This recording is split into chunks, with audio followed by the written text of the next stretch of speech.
اعوذ باللہ من الشیطان الرجیم بسم اللہ الرحمن الرحیم الحمدللہ رب العالمین۔ ایک ذرا سا خیال ہے، جس وقت آیا تھا اسی وقت سوچا تھا کہ یہ منظر کشی یہاں پر ہی ہوگی۔ میں اپنے شیخ کے کرم سے اور اللہ نے توفیق بخشی عمرے پہ گیا تھا رمضانوں میں۔ میں پہلا عمرہ کر رہا تھا تو اب ماشاءاللہ بہت بھیڑ تھی وہاں پر۔ میں دیکھا حجر اسود پہ ایک ہجوم ہے، اس کو چومنے کے لیے ایک ہجوم اکٹھا ہوا ہے، اور مطلب لوگ اس عالم میں تھے، اس کیفیت میں تھے کہ کسی کی جان بھی چلی جائے تو کسی کو غم نہیں ہوتا۔ میں نے اس چیز پہ غور کیا، میں نے کہا یہ کیا ہے؟ مطلب سب کو علم ہے اس چیز کی کہ وہ حجر اسود پتھر ہے جنت کا، وہ کعبے میں سرکار نے لگایا تھا اور سرکار نے اس کو بوسہ بھی دیا تھا۔ الگ الگ روایتیں، آپ نے ہوٹل سے بھی کبھی بوسہ دیا، کبھی آپ کی طبیعت عجیب تھی، آخری وقت میں آپ طواف کر رہے تھے تو اونٹ کے اوپر بیٹھے ہوئے تھے، آپ نے اپنی چھڑی سے اس کو لگایا اور بوسہ دیا۔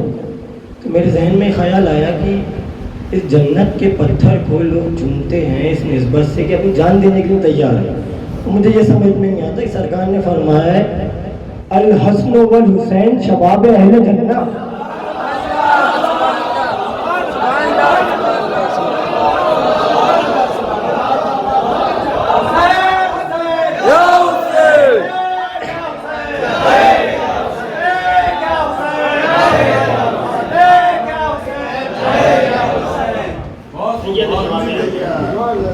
قال رسول اللہ صلی اللہ تعالی علیہ وسلم الحسن والحسین سید الشباب اہل جنہ۔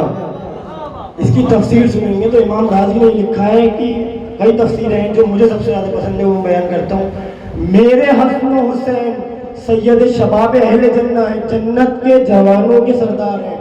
سرکار نے فرمایا ہے اس پتھر کو بوسہ دینے کے لیے لوگ جان دینے کو تیار ہیں، اور جو جنت کے سردار ہیں ان سے منسوخ کر کے کوئی علم، کوئی تعزیہ، کوئی بناتا ہے، اس پہ شرک، بدعت، حرام، نکاح چلا جاتا ہے، شادی ٹوٹ جاتی ہے۔ مجھے سمجھ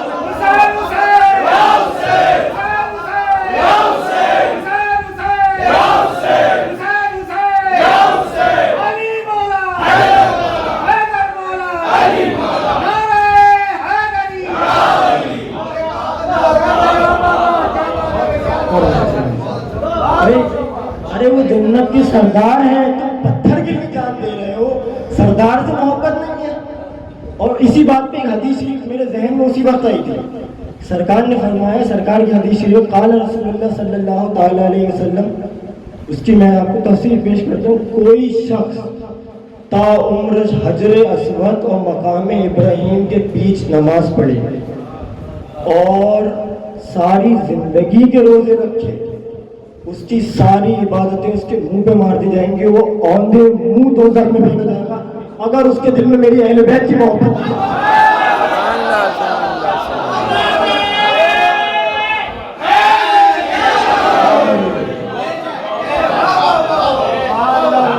تا عمر کوئی چھوٹی چیز نہیں ہے، تا عمر حجر اسود و مقام ابراہیم کے بیچ میں نماز پڑھے گا، ساری عمر کے روزے رکھے گا تو اوندھے منہ دوزخ میں ڈال دیا جائے گا۔ آپ محبت کا مقام نہیں سمجھ رہے ہیں۔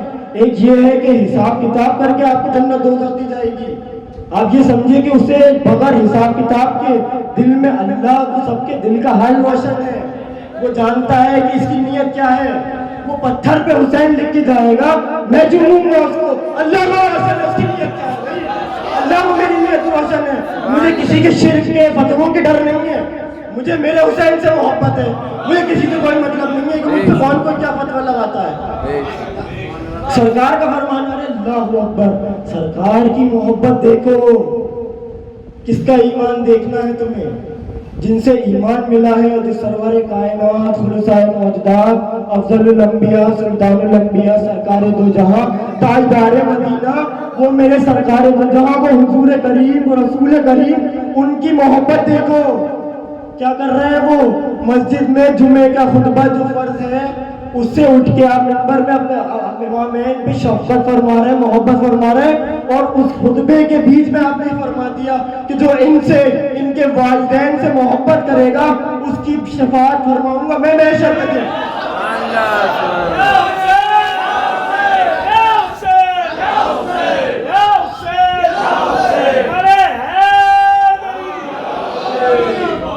سمجھے کہ جمعے کے خطبے میں سرکار کی اور ان کی اہل بیت کی، مولا کائنات کی، بیوی صاحب کی، حسنین کریمین کی تعریف کرنا بھی سنت رسول اللہ ہے۔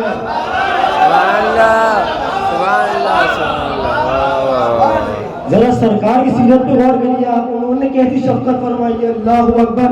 وہ 72 بار سبحان ربی الاعلیٰ پڑھنے پہ یہ 72 قربان کر دیتے ہیں۔ حسین منی وانا من الحسین کا حق ادا کر دیتے ہیں۔ دیکھیے آپ کے 72 قربانیاں دی۔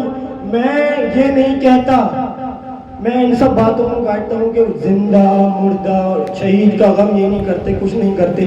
ارے میں تو اپنے حسین کو مختار جانتا ہوں۔ کیا آپ یہ نہیں جانتے جو جنت کا سردار ہے، تمام جتنی بھی مخلوق ہے اس کی سارے جو ارکانات کرتی ہے، اس سے یہی لالچ ہوتی ہے کہ اللہ ہم پہ شفقت فرمائے گا اور ہمیں جنت عطا فرمائے گا۔ وہ جنت کے سردار ہو کے انہوں نے یہ اللہ کی رضا میں راضی ہو کے اپنی نانا کی امت کے لیے، ہم گناہ گاروں کے لیے قربانی دی ہے۔ اس پہ بھی سوال کرتے ہو، کیسے مسلمان ہو؟ بھائی مجھے میری سمجھ سے باہر کے سوالات۔ محبت میں کوئی لڑکی کے لیے لڑکا جان دے دے گا تو اس پہ سوال نہیں کرے گا کہ بھائی جیسا بھی تھا محبت تھی۔ ابے ہم اپنے رسول کے نواسے کے لیے کچھ کر دیتے ہیں، تم سوال کر دیتے ہو یہ ہرے کپڑے، یہ شیعہ، یہ رافضی، یہ فتویٰ، یہ تعزیہ کو چومتے ہیں، وہ یہ کرتے ہیں وہ کرتے ہیں۔ تم جو حجر اسود سے لپٹ لپٹ کے اپنے گناہوں کی معافی کروا رہے ہو، وہاں نہیں ہوتی، وہاں کوئی فتویٰ نہیں چلتا۔ تم جو کعبے کی خلاف سے چپٹ چپٹ کر روتے ہو کہ اللہ مجھ پہ رحم کر دے، ارے اللہ نے اس سے آسان طریقہ بتایا ہے کہ اس کے حسین پہ رو میں رحم کرواؤں گا۔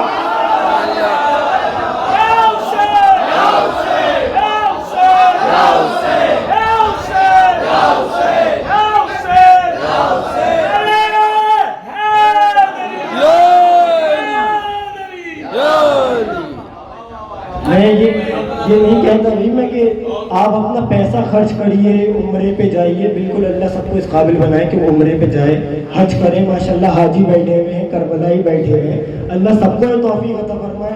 جن کے دل میں ایمان نہیں ہے ان کو کوئی توفیق عطا فرمائے، کیونکہ میرے حسین، میرے آقا حسین کا روضہ ایسا ہے کہ واقعی میں سیاہ دل کو سرخ کر دے گا ان کی محبت میں۔ اللہ اکبر، وہ نور پھوٹتا ہے۔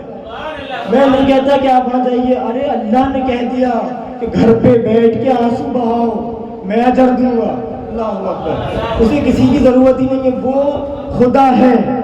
آپ مانے نہ مانے، وہ مخلوق اس کو سجدہ کرے نہ کرے، وہ خدا ہے، وہ اس سے اس بات سے نہیں پھرے گا۔ ایسے ہی میرے حسین پہ رو یا نہ رو، وہ سردار جنت ہے، وہ رہے گا، کوئی اس پہ کچھ نہیں بدلے گا۔ آپ اس چیز کو سمجھیے۔ اور بس آخر میں دعا ہے کہ اللہ آقا حسین کے صدقے میں میرے شیخ کے وسیلے سے میرے ایمان پہ خاتمہ کرے اور آپ سب کو عمرہ اور کربلا کی زیارت نصیب کرے، بحق محمد والے محمد، بحق شہداء کربلا، برحمتک یا ارحم الراحمین۔ پہلے یہ کہتے ہیں کہ بھائی غم کیوں کرتے ہو؟ شہیدوں کا شہید تو زندہ ہوتے ہیں۔ تو ایک چھوٹی سی دلیل پیش کرنے کی کوشش کرتا ہوں میں کہ وہ واقعات تو آپ سب نے سنا ہوگا، جب امام کی آپ کی ولادت ہوئی تو آپ حضور کے گود میں تھے، اس ٹائم پر حضرت جبرائیل علیہ السلام نے آ کر آپ کی شہادت کا حضور کو بتایا تھا کہ آپ کے نواسا جو آپ کے گود میں تشریف فرما ہے وہ شہید ہو جائیں گے۔ اس ٹائم ایک چیز اس میں نوٹ کرنے کی ہے، اس ٹائم پر حضرت امام حسین علیہ السلام زندہ تھے، آپ کے گود میں موجود تھے اور شہادت ہوئی نہیں تھی۔ غم کا جو وہ گریہ ہے وہ بھی ثابت ہے، وہ بھی میں بتاؤں گا۔ ابھی جو یہ کہتے ہیں کہ زندہ کا کہاں ہے، شہید زندہ، ابھی تو شہادت نہیں، آپ ویسے زندہ ہیں، تب بھی آپ گود میں موجود ہیں، لیکن بس وہ آپ نے جب وہ سنا تو اس سے آپ کو اتنی غم پیدا ہوا کہ آپ اس قدر رونے لگے کہ بیوی صاحب تشریف لے آئے اور پوچھنے لگے یا رسول اللہ آپ کو کس چیز نے غم میں کیا؟ اس کے بعد پھر آپ نے بتایا کہ میرا نواسا ہے حضرت امام حسین علیہ السلام کربلا میں شہید ہو گیا۔ اب ان کا یہ ایک سوال یہ آتا ہے کہ آپ علم چومتے ہو، تخت چومتے ہو، اس سے مدد مانگتے ہو، یہ شرک ہے، یہ بدعت ہے، صرف اللہ کے علاوہ کسی سے مدد نہیں مانگنی چاہیے، اللہ کے علاوہ کوئی شفا نہیں دے سکتا۔ اس کی بات سنیے، قرآن سے بتا رہا ہوں میں آپ کو۔ یہ ویسے ایک بات یہ ان لوگوں کا جواب یہ ہے کہ کہتے ہیں کہ علم سے شفا کیسے ملتا ہے. ایک کپڑا ہے, آپ نے خود بظاہر خریدا بازار سے, اس کو آپ شفا کیسے کر سکتے ہیں؟ بھائی یہ بات آپ نبی, ایک آپ کو میں بتا رہا ہوں کہ حضرت یوسف کو جب پتا چلا کہ ان کے والد وہاں پر ہیں, وہ 40 برس سے وہ رو رہے تھے اور ان کی آنکھوں کی بینائی چلے گئی, تو آپ نے اپنا کرتا بھجوایا اپنے والد کے پاس اور کہا یہ ان کو دے دینا, وہ سمجھ جائیں گے کہ میں زندہ ہوں. وہ کرتا لے کر جب آپ کے والد کے پاس, حضرت یعقوب کے پاس لوگ پہنچے اور انہوں نے دیا تو اس کرتے سے خوشبو آ رہی تھی. حضرت یعقوب نے وہ کرتا لیا اور وہ چوما اور اپنی آنکھوں میں لگایا, اس کرتے کی برکت سے ان کی آنکھیں واپسی آ گئی. سبحان اللہ سبحان اللہ. تو یہی بات بہت ہے. جتنے یہ کہتے ہیں ان سب کی دلیلیں موجود ہیں, قرآن سے, حدیث سے, حضور کی سنتوں سے, ساری چیزیں. بڑے پیر صاحب کا واقعہ تھا, تو ان کے مرید تھے, ان کو شیطان بہکانے آیا. وہ اللہ کی وحدانیت پر شیطان ان کو بہکایا. انہوں نے ایک دلیل دی, شیطان بھائی شیطان تو بہت بڑا علم کا تھا, بہت علم تھا. اس کے بعد انہوں نے ایک دلیل دی, انہوں نے پھر انہوں نے ایک دی, وہ پھر انہوں نے شیطان نے اس پر رد کر دی. تو اس کے بعد آخر میں ان کا ایمان ہلکا سا ڈولنا شروع کر دیا. تو بڑے پیر صاحب وہیں موجود تھے, تو آپ نے فرمایا کہ کہتا کیوں نہیں بے حجت بے دلیل مانگنا. تو وہی ہے کہ محرم کو ہم جو مانتے ہیں وہ بے حجت بے دلیل مانتے ہیں. سبحان اللہ سبحان اللہ سبحان اللہ. ہم تو عاشق ہیں, عشق میں پاگل ہیں. تم جو کہو دیوانے ہیں, پاگل ہیں, جو چاہو کہہ دو ہمیں منظور ہے.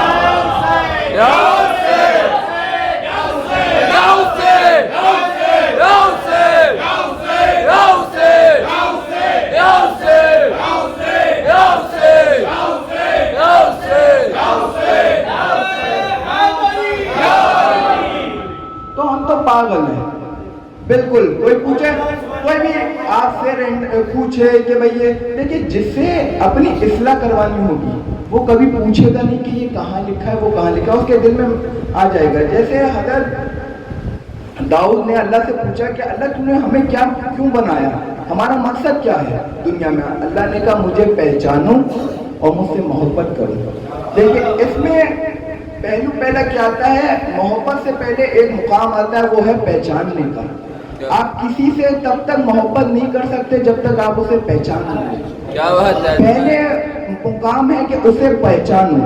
اگر آپ اس شخصیت کو پہچان لیں گے تو آپ کے دل میں خود سے محبت آئے گی. پھر جب وہ محبت پیدا ہو جائے گی, پھر وہ محبت میں جو کرو گے وہ عبادت ہوگی. بے شک سبحان اللہ سبحان اللہ. اب ان لوگوں کو وہ عبادت کیوں نہیں سمجھ میں آتی اور وہ شرک کیوں لگتا ہے, وہ یہ ہے کہ نہ انہوں نے ان ذاتوں کو پہچانا, نہ وہ پہچانتے ہیں اور نہ وہ پہچان پائیں گے. کیونکہ اللہ قرآن میں کہتا ہے میں نے ان کے گلے میں دوزخ کی توق ڈال دی, ان کو دکھے گا نہیں, انہیں کوئی سنائی نہیں دے گا. بھئی جس نے رسول کو دیکھ کر ایمان نہیں لایا وہ ہمارے اور آپ کے کہنے پہ کیا مان لے. کیا بات ہے سبحان اللہ. یا حسین یا حسین یا حسین یا حسین یا حسین. نعرہ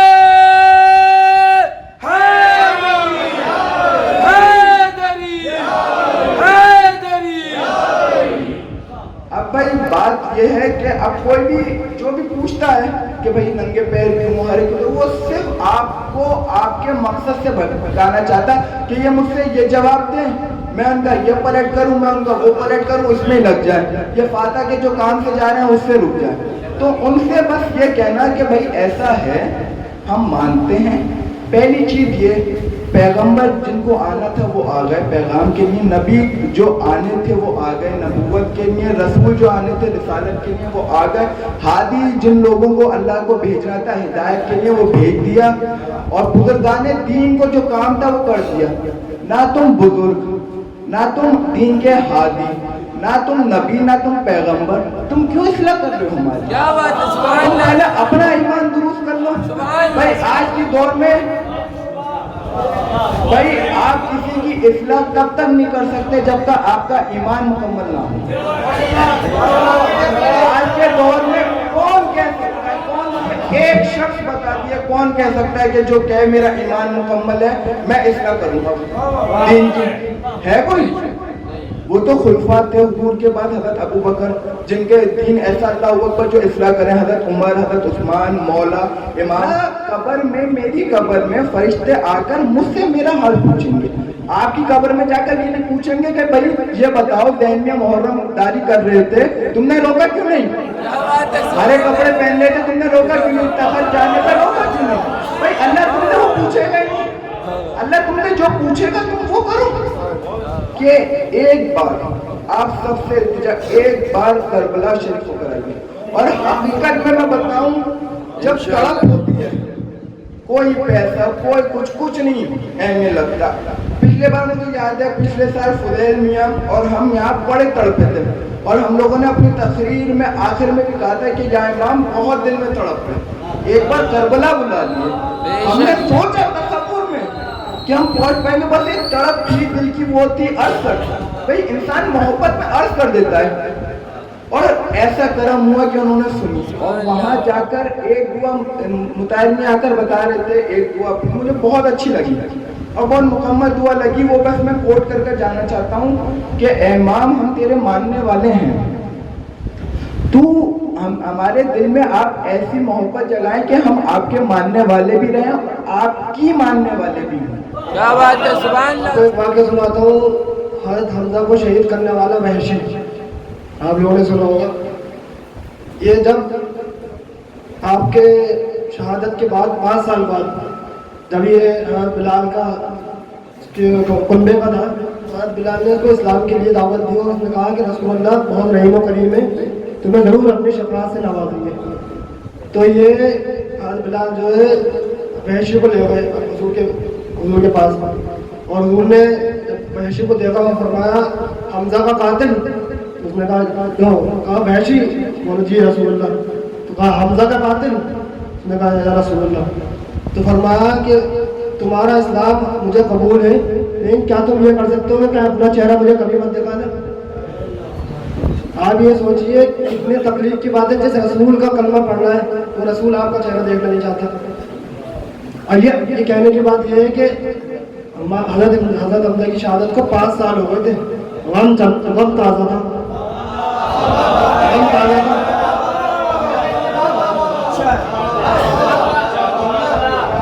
5 سال ہو گئے تھے حضرت حمزہ کی شہادت کو, غم تازہ تھا.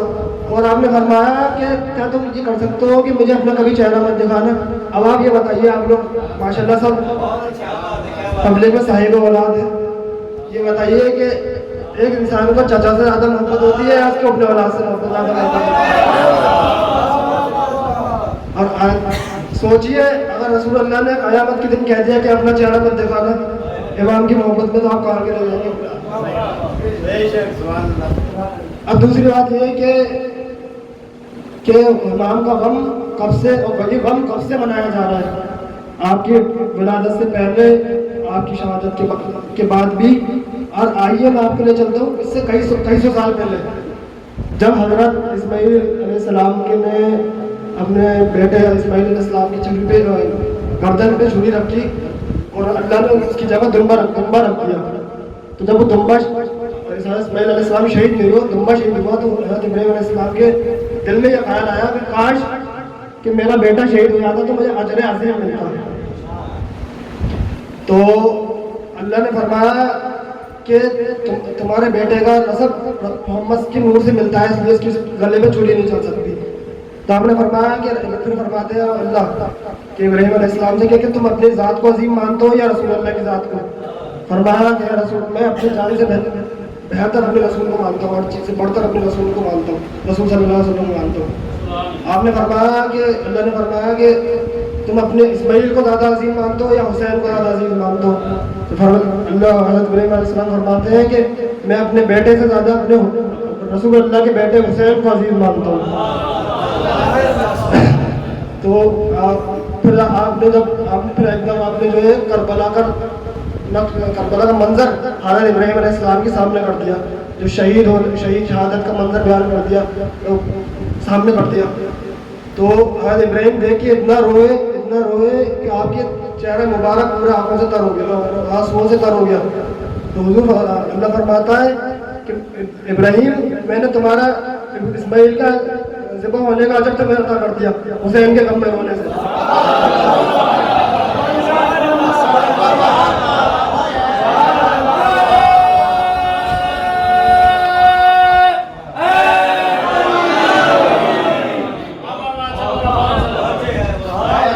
میں عرض کرنا یہ چاہوں گا کہ ہم لوگ اکثر یہ کرتے ہیں کہ بھائی امام کے غم میں رونے سے تمہیں جنت ملے گی, امام سے محبت کرنے سے, امام سے اہل بیت علیہ السلام سے محبت کرنے سے تمہیں جنت ملے گی. مگر اصل بات یہ ہے کہ وہ محبت اس کے لیے ہے جو امامین کو, اہل بیت علیہ السلام کو جنت سے عظیم مانتا ہے. حضرت امام جعفر صادق علیہ السلام نے فرمایا کہ جب محشر کے دن لوگوں کو اٹھایا جائے گا, زندہ کرا جائے گا, تو سب لوگوں کے چہروں پہ خوف ہوگا, ڈر ہوگا حساب کتاب کا, علاوہ ان کے جو امام کے غم میں رونے والے ہیں.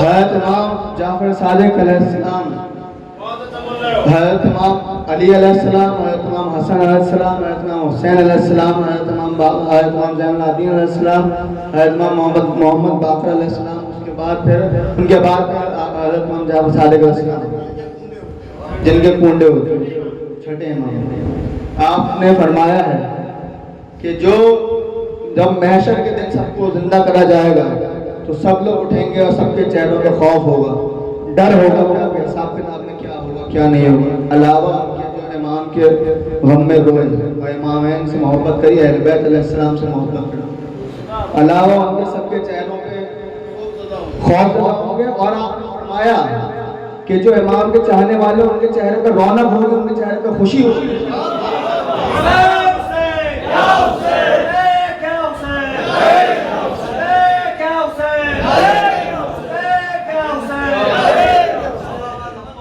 خالی یہ نہیں کہ ان کے چہرے پہ خوف نہیں ہوگا, نہیں, آپ نے فرمایا ان کے چہرے پہ رونق ہوگی, ان کے چہرے پہ خوشی ہوگی, اور باقی سب کو قطار میں کھڑا کر جائے گا, آؤ تمہارا حساب کتاب ہوگا, سب کو حساب کتاب کے لیے کھڑا کرا جائے گا. علاوہ ان کے جو امامین سے محبت کرتے وہ امام کے علم کے نیچے کھڑے ہوں گے اور امام کے حضور میں کھڑے ہوں گے سب جتنے عزادار ہیں.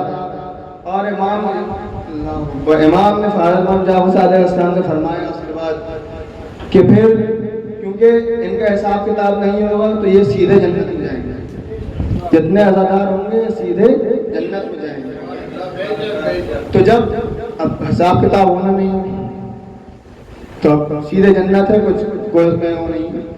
تو پھر امام نے فرمایا کہ رضوان جو جنت کے دربان ہیں وہ آواز دیں گے کہ اے حسینیوں, اے عزاداران حسین, اے اہل بیت کے چاہنے والوں, آؤ جنت تمہارا انتظار کر رہی ہے,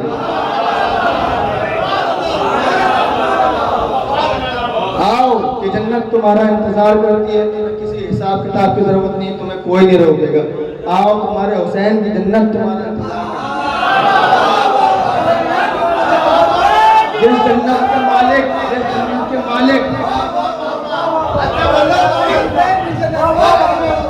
جس جنت کے مالک تمہارے آقا و مولا امامین کریمین ہیں, وہ جنت تمہارا انتظار کرتی ہے, آؤ. اب آپ سنیں کہ رضوان پکاریں گے کہ اے حسینیوں, اے عزاداروں, آؤ جنت تمہارا انتظار کرتی ہے. مگر کوئی عزادار سنے گا تک نہیں, کوئی عزادار, کوئی حسینی سنے گا تک نہیں, کیونکہ وہ سب امام کے حضور میں کھڑے ہوں گے, حاضر ہوں گے, اور امام ان سے گفتگو کر رہے ہوں گے. وہ اس میں اتنے محب ہوں گے